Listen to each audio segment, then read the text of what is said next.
Selamat datang di channel BBSell Review. Oke teman-teman, jadi pada video kali ini kita akan membahas salah satu produk dari Vivo, yaitu Vivo Y35. Seperti yang kita ketahui bahwa Vivo Y35 ini sudah dirilis resmi di Indonesia pada awal bulan September 2022. Nah, pada video kali ini kita akan membahas apakah Vivo Y35 masih worth it buat dibeli di tahun 2023. Mengingat Vivo Y35 di tahun ini masih diproduksi oleh Vivo dan tersebar luas di outlet HP seluruh Indonesia. Buat teman-teman yang penasaran, tonton terus videonya sampai habis ya.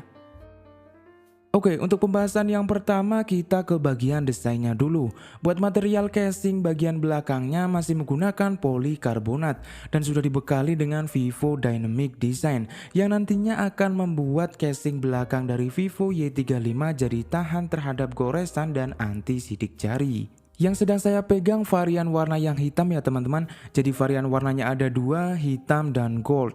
Buat yang hitam warnanya ada sedikit variasi garis-garis ya. Jadi buat feel-nya tidak glossy tapi hampir mirip matte malah. Desain frame samping flat sudah mengotak dan untuk desain kameranya sudah kekinian banget. Buat tingkat ketebalannya dan beratnya ini standar ya teman-teman. Tidak terlalu berat dan tidak terlalu tipis juga. Pas dipegang di tangan feel-nya udah lumayan enak. Jika dilihat dari sisi desain yang diberikan Vivo Y35, smartphone ini masih layak untuk dibeli di tahun ini ya teman-teman.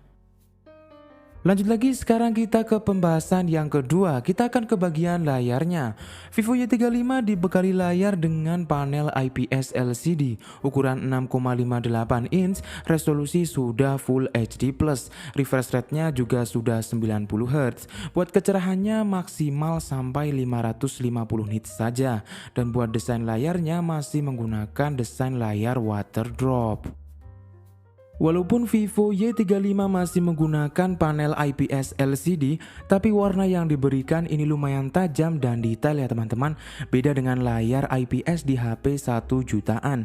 Karena layar Vivo Y35 sudah dibekali dengan P3 color gamut 96% NTSC color gamut yang membuat warna dari layar Vivo Y35 lebih tajam dan detail. Walaupun detail dan kejernihannya masih kalah dari panel AMOLED. Buat nonton gambar yang dihasilkan udah enak banget buat manjain mata. Buat scrolling juga aman banget karena refresh rate-nya sudah 90 Hz. Dan buat tingkat kecerahannya walaupun mentok di 550 nits, pas kecerahannya dimentokin ini lumayan cerah ya teman-teman. Jadi nanti pas pemakaian di outdoor ini sangat berguna. Dilihat dari spesifikasi layarnya, Vivo Y35 ini masih cukup layak untuk dibeli di tahun ini ya teman-teman.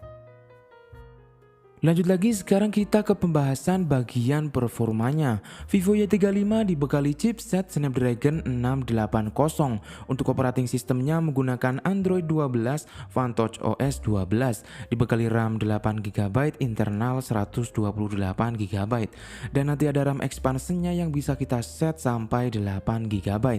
Dan untuk baterainya dibekali baterai sebesar 5000 mAh dengan pengecasan 44 watt flash charge. Dilihat dari dapur pacunya, Vivo Y35 ini sudah termasuk smartphone yang lumayan kenceng ya teman-teman. Buat buka aplikasi secara bersamaan, Vivo Y35 masih memberikan performa yang oke. Dicek skor Antutunya mencapai di angka 285 ribuan. Buat main game populer seperti Mobile Legends bisa kita dapatkan di setelan grafis ultra dan refresh rate yang tinggi. Selama permainan aman-aman aja dan lancar. Ditambah nanti ada fitur Ultra Game Mode yang akan menambah performa gaming kalian semua. Buat bagian baterai dan pengecasannya juga sudah dibekali dengan baterai yang cukup besar yaitu 5000 mAh dengan pengecasan yang terbilang cepat di kelasnya yaitu 44 watt flash charge. Vivo mengeklaim pengecasan dari 0 sampai 17% memakan waktu cuma 30 menit saja. Dilihat dari performa yang diberikan Vivo Y35 ini masih lumayan worth it untuk dibeli di tahun ini ya teman-teman. Walaupun sudah banyak kompetitor lain yang harganya lebih murah tapi memberikan performa yang lebih dari Vivo Y35. Lanjut lagi, sekarang kita ke pembahasan bagian kameranya. Vivo Y35 dibekali dengan triple kamera pada kamera bagian belakangnya, 50 megapiksel untuk kamera utamanya, 2 megapiksel untuk deep sensor dan 2 megapiksel lagi untuk makro. Jadi tidak ada lensa ultrawide. Dan buat kamera depannya beresolusi 16 megapiksel. Untuk hasil jepretan dari kamera Vivo Y35 bisa kita lihat pada video ini.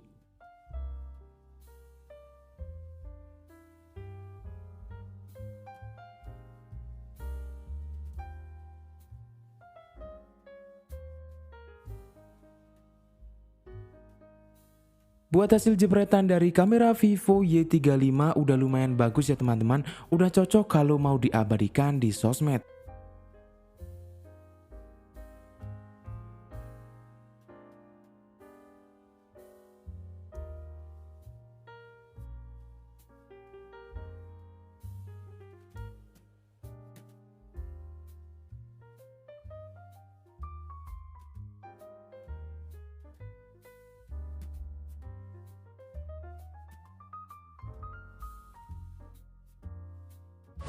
Oke teman-teman, ini adalah perekaman menggunakan kamera depan Vivo Y35. Bisa kita dapatkan pada 1080p 30 fps dan 720p 30 fps. Buat kualitas videonya bisa kalian nilai sendiri ya teman-teman. Jadi kalau misal pakai yang 1080p untuk hasilnya nanti agak ngeframe atau macet-macet ya teman-teman. Jadi ini perekaman menggunakan 720p.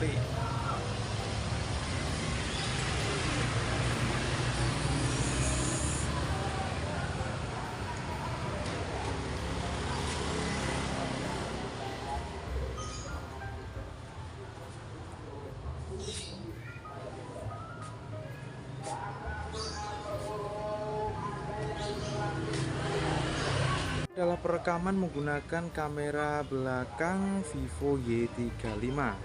Jadi sudah ada fitur stabilizernya ya. Tapi misal fitur stabilizernya dihidupkan bisa kita dapatkan pada 720p 60 fps saja.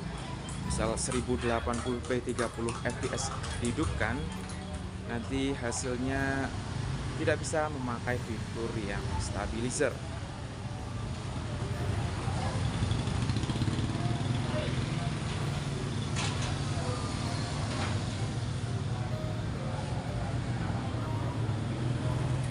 Oke, yang terakhir kita akan bahas bagian fitur tambahannya. Buat fitur tambahan dari Vivo Y35 diantaranya ada tambahan RAM expansion yang bisa kita set sampai 8 GB. Terus buat build quality-nya Vivo Y35 sudah dilengkapi dengan IPX4 dan IP5X. Jadi sudah tahan terhadap cipratan air dan debu. Vivo Y35 juga sudah dilengkapi dengan side fingerprint. Dan juga ada fitur yang sudah banyak dijumpai di smartphone tahun ini ya, yaitu volume suara bisa kita maksimalkan sampai 200%. Ngomong-ngomong, speaker dari Vivo Y35 ini masih menggunakan single speaker ya teman-teman, dan suaranya juga masih standar ya. Terus Vivo Y35 masih belum ada fitur NFC. Oke, jadi buat kesimpulannya, apakah Vivo Y35 masih worth it untuk dibeli di tahun 2023? Jawabannya iya, masih worth it untuk dibeli karena dilihat dari keseluruhan spesifikasi yang diberikan, Vivo Y35 mampu untuk pemakaian jangka panjang walaupun kompetitor dari brand lain sudah meluncurkan produk terbaru mereka dengan performa yang lebih kencang dan pastinya harga yang lebih murah juga. Semua itu kembali lagi ke teman-teman yang mau pakai HP-nya ya. Nah, bagaimana teman-teman? Apakah teman-teman semua tertarik dengan Vivo Y35 ini? Untuk masyarakat Wonosobo dan sekitarnya yang ingin membeli HP Vivo Y35 bisa langsung datang aja ke toko kami BBCell Salomerto yang beralamat di Jalan Banyumas kilometer 5 Wonosobo, Jawa Tengah. Tepatnya di sebelah Sate Barokah ya teman-teman. Dan untuk yang di luar kota tenang aja, BBCell ada all shop via Tokopedia. Untuk linknya nanti saya taruh di deskripsi. Segitu dulu video dari BBCell Review. Semoga video kali ini bermanfaat bagi kalian semua ya teman-teman. Nantikan video-video kami berikutnya dan sampai jumpa.